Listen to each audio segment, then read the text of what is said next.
Tonight on The Why, we continue our conversation with Dreamers, the 800,000 immigrants brought to the country illegally as children who are permitted to live and work in the U.S. legally under the program called DACA, but it expires in just 4 months. Last night, we introduced you to Catalina Velasquez.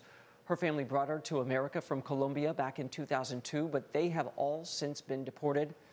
Catalina's still here, though. She's advocating for the continuation of DACA and speaking about transgender issues. She's 29 years old, lives in D.C. She is trans, is a Georgetown grad, and challenging Americans to think differently about their undocumented neighbors. Being trans has meant in your own life and in your push to be a face that's seen and a voice that's heard in a debate that is raging and clearly is very personal to you. Your future is staked on it. Well, being a trans woman and a DACA recipient has meant the exclusion of many spaces because we're not politically expedient or politically favorable to meet with the more conservative side of Congress. Meaning what? So, you add a whole nother element that many people don't want to talk about right now.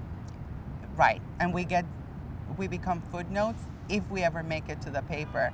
And when we make it, we're seen as like,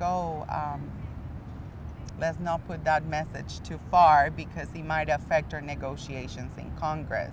And I think that it's not fair because while detention, people are vulnerable in detention and deportation is bad for everyone, we can't take away the fact that for transgender immigrants, deportation has a death sentence attached to it in a world that over 80 countries criminalize people for being who they are, for their sexual orientation, for their gender identity.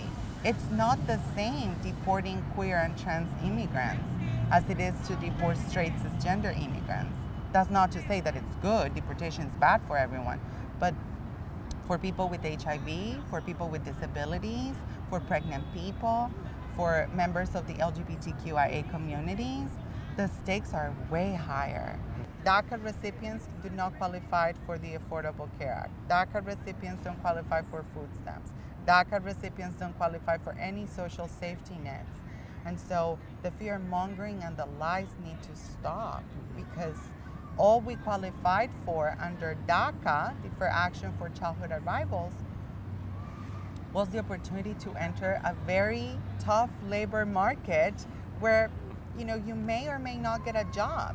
It's not even guaranteed. Nothing is gonna get the job done. Nothing's gonna create a cultural shift of acceptance, empathy, and love than sitting next to that person knowing that if you poke me, I bleed, that my heart beats, that me yearning a hug from my mother is not different than you yearning a hug from a family member.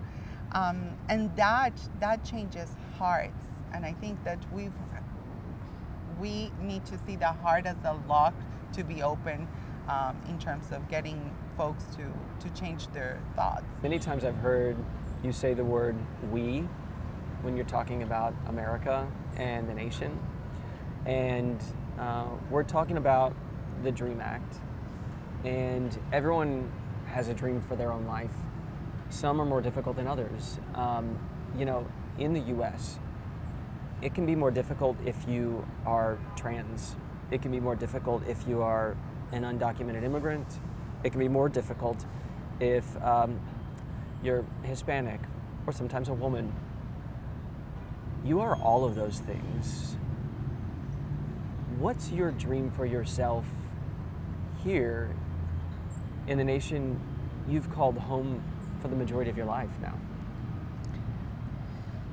My dream is to be safe, and I'm seeing a spike in the number of hate crimes against immigrants, and the reality is that trans women of color are murdered every day and it goes unreported, yet with any public outcry for the lives that are lost. And so because of the ongoing present and clear danger that trans people have in this society, and it's exacerbated when it's compounded with an immigration status, with being a woman of color, I think safety. Bad people exist among every group, but it's important to highlight that the overwhelming majority of us immigrants, whether we're queer, whether we're transgender, whether we are disabled, like anyone else, we want to be able to put food on the table. We want to be able to have a shelter and a space where we can call it home and go to sleep and not be out in the open. And I think that that's what a Clean Dream Act would do. It would facilitate our opportunity to provide for ourselves, for our families, to champion our own communities, and nothing else but to contribute to the larger U.S. society.